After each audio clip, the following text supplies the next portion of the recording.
Welcome to a new video with the electric trucker. This week I'll continue testing the MAN eTGX and show you the progress on our electric trucker app. I'll be hauling plants across Germany this week, and I just saw that with a low loader you can also transport trees, but I'm taking a regular trailer this time. It's noon, we're loaded, and this is going to be a really nice trip. I just drove through a tight street and another truck came toward me, and that's exactly where digital side mirrors are a huge win because you're simply narrower. I'd always get them, more efficient, safer, and they come with extra features monitoring the outside at night. And to any trucker who's skeptical, just try it for a few days yourself. This truck is super efficient. We're at 0.83 kilowatt hours per kilometer. That's the lowest I've seen with this truck. With that consumption, I've got a range of 600 kilometers and could reach my destination without charging. So I'm limited by my driving hours, not by the truck's range. I also have a theory why it's so efficient. While it has less power and some aerodynamic advantages, like the mirrors, I think the battery's thermal management is what really makes a difference. The optimal temperature is 24 degrees Celsius, but even if it's slightly above or below, it doesn't go crazy heating or cooling. It has a bit of tolerance. My Iveco is constantly pumping energy into heating to keep the battery at 34 degrees Celsius. No buffer, no breathing room, just constant energy use.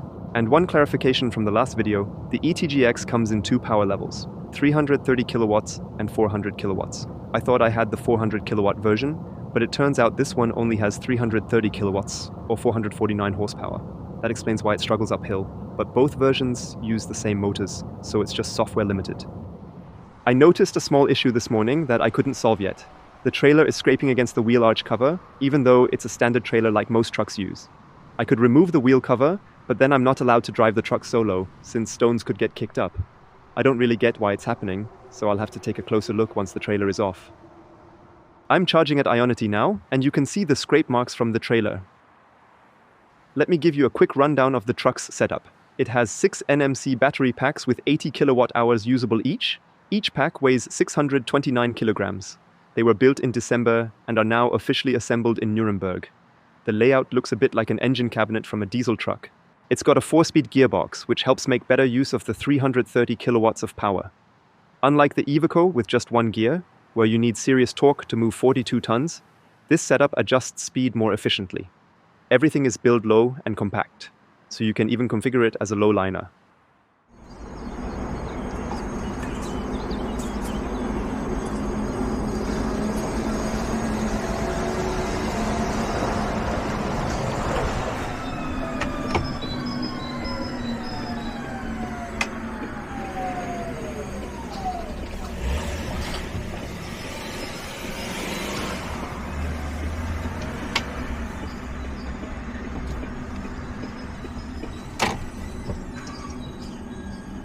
Now you can hear the automated gearbox in action.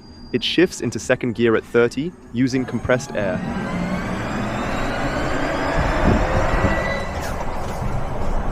And even though I'm not a fan of electric trucks with manual transmissions, the sound is pretty cool. You never hear gear changes in a diesel because the engine noise drowns everything out.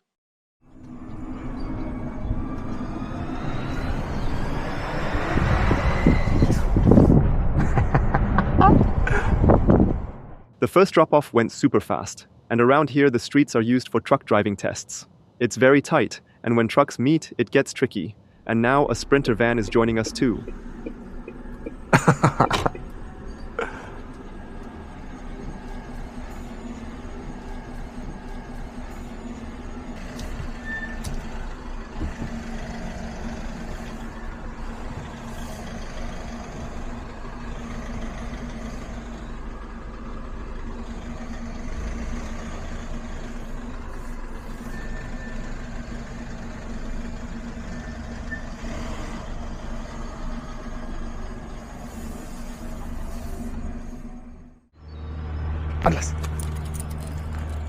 I'm taking a short break at this construction site. They're redoing the garden and unloaded almost all my plants. The workers and the homeowner are in a great mood, which makes deliveries way more fun. I've driven 250 kilometers so far and only used 40% battery. That would mean 625 kilometers of range on a full charge. I'll get through the whole day without recharging, which is really impressive. What I also really like is the different display modes. The eTGX has a night mode that only shows speed, traffic sign recognition, and cruise control. And I think it's kind of cool that it doesn't show the range in that mode. That's the future of e-mobility for me, where you no longer need to worry about range. If you just plug in at night and during your 45-minute break, range becomes irrelevant because you'll make it through the day anyway. I really love charging experiments. With my Tesla, I once only used AC charging to see how well it would work, and it worked flawlessly.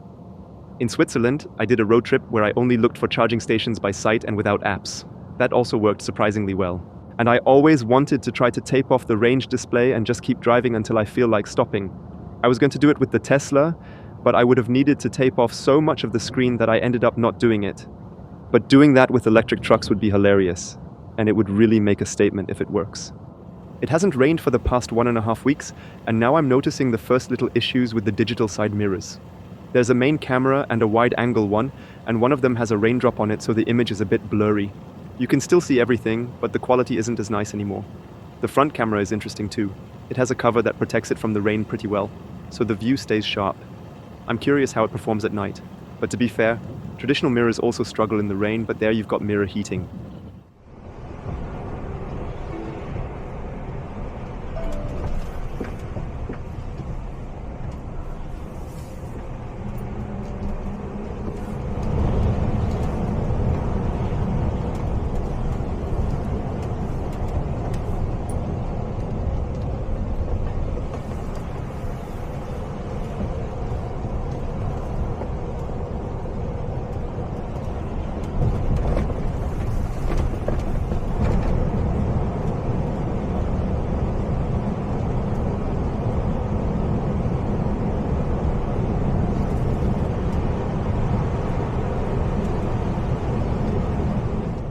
I didn't really factor the mountains into my consumption planning, and even though the trailer is almost empty, the truck is working hard up the hill.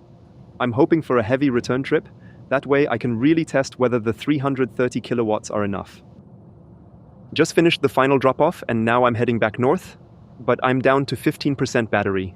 In theory, that should be fine, but every vehicle behaves a bit differently when the battery gets low. And honestly, that's what makes this test so important, because the worst thing would be having this truck and not doing anything exciting with it. Krumelix is busy inspecting the parking lot while I'm charging the truck. Today was a pretty typical workday, 8 hours and 15 minutes of driving and over 500 kilometers covered. The truck's battery was down to 10%, but this marks a consumption record on the channel. To be fair, the load wasn't that heavy, there was a lot of countryside driving and the weather was great, but still super impressive. Tomorrow I'm back on the road at 6 to pick up a new load, but for now, that's it for the day. The consumption came out to 0.82 kilowatt hours per kilometer, including charging losses. That's really efficient and makes up for the less powerful engine. In the end, it's the company that buys the truck, not the driver. And 10 to 20% less operating cost than other e-trucks is a strong selling point.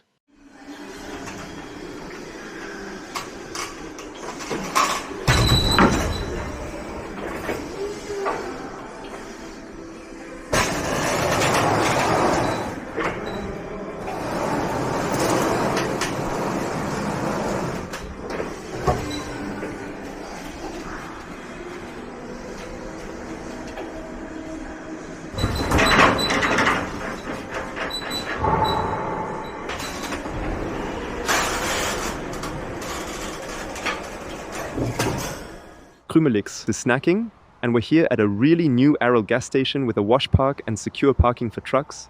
The first hour of parking is free, and there are roofs to cover the trucks. I talked to the gas station manager and he said they'll add 10 truck charging spots here in the future. One little thing I noticed, when you use a voice assistant on your phone, like my Google Gemini, the display still shows Siri, so you can tell MAN had some Apple fans on their team. On Sunday evening, something really cool happened. A colleague I had never met before came up to me. He told me that he started working at Nano Janssen a few weeks ago and that he discovered the company through my videos. He was unhappy with his old employer and really wanted to switch. He brought along a friend who also wanted to change employers, and they just drove by on Saturday and signed their contracts the same day. Seeing how people actually make a big life change because of the videos is super motivating and makes me proud that the videos have such an impact. Now I'll show you how the truck reacts when the driver stops responding. Basically how the driver assistance systems warn you to become active again. We're letting it steer on its own for now. Of course, I'm ready to take over anytime. It steers on its own for quite a while. and then a message pops up on the display. Please take control of the steering. And the steering wheel vibrates a bit. Then comes the next level, and then there's a small braking maneuver to wake you up, and the truck also slows down. I think that's a really clever solution. It's 5, but I'm calling it an early day today. You already know this charging park. There are 4 Alpitronic chargers and plenty of space for trucks. The eTGX was only at 50% battery, so with this truck and the loads I have, range anxiety is a thing of the past. We've made great progress with our electric trucker app. It's not publicly available yet, but I wanted to show you the current state. We have an interactive map where you can see different charging parks, and each station has a color code. Green means more than 2 chargers are available, yellow means it's getting tight, only 1 or 2 chargers available, and red means none are free. If we zoom in, you can see live data from the chargers. That means you can see exactly how long trucks have already been charging there. And the most important feature is designed specifically for e-truckers. You can see how many kilometers it is to the charging station. That's super helpful if range is the limiting factor, like when you have a smaller battery. But if you drive a truck with a big battery where range isn't a problem, you can easily switch the filter to driving time, and it will show you how long it takes to get there at 80 kilometers per hour. The second filter function, which we still need to refine, shows whether you can charge with or without a trailer attached. Next, we're working on translations into more languages and a filter for cost optimization. But step by step. First, the core functions have to run perfectly. And what's already working is the direct transfer into your navigation system. You can pick a charging point, and the overview shows how long you'll need there and how many kilometers away it is. Then you can send it straight to your GPS, and off you go. I'm super happy about it because this adds huge value to the industry. The next step is real-world testing with truck drivers out on the road. There's always something cool to see here. Today there's this Mercedes e-Actros 600 from Amazon. I think they ordered around 200 of those. I made it back to Lear but went straight to the vehicle inspection because the trailer needed a check. And there's our new DAF XD electric parked here. It'll get a roof spoiler soon to improve aerodynamics, and the battery packs are still covered up. I'm really looking forward to testing that one in a few weeks. Now all that's missing is the Mercedes e-Actros 600, which should arrive in 2 months. The best thing about inspections is you get to look under the truck. Here you can see 2 battery modules mounted in the middle, and then 2 more battery modules on each side, left and right. Then you see the big rear axle differential. There's also a classic drive shaft, but it's not that long. I guess it goes straight into the transmission, and the electric motor probably sits right behind it. There's also a brand new Volvo FH Aero Electric. Technically nothing new. It's the same drivetrain as the FMI drove. That means 540 kilowatt hours of battery capacity, with only 70% usable. But it does have the larger cab with better aerodynamics and lower consumption.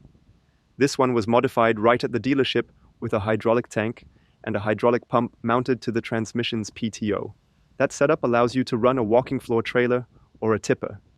I also wanted to tell you what the actual issue was when I couldn't charge my Iveco at the Eon station, because it's really interesting. When charging via DC, the charging station and the truck communicate to determine the correct charging speed. The truck tells the station, "I want to charge at 200 kilowatts. The station replies, "Hey, I can actually do 205 kilowatts, but then they agree to go with the lower value, so everything stays safe and within spec. My Iveco wanted to charge at 350 kilowatts, which is pushing the limits of the CCS charging standard, maxing out at 500 amps. But the charger has an overboost feature. If the cables are still cold, it can push more than 500 amps. So the charger told the Iveco, "I can do 400 kilowatts, which triggered an error in the truck. It basically thought, "Wait a minute, that's not right. If CCS is only rated up to 500 amps, and this charger says it can do more, something must be wrong." There are actually other EVs that are also sensitive to this kind of thing. That's why the chargers usually only offer what the vehicle actually requests. Now Alpitronic is going to release a software update to fix exactly that issue. Next week, I'll be heading over the Brenner Pass to Italy, and the eTGX will have to haul a full 20 tons uphill. I'm really curious to see if those 330 kilowatts are enough for that. If you'd like to support the channel, consider becoming a YouTube member and you'll get early access to all the videos. Thanks for watching, stay healthy, and see you next week. Ciao.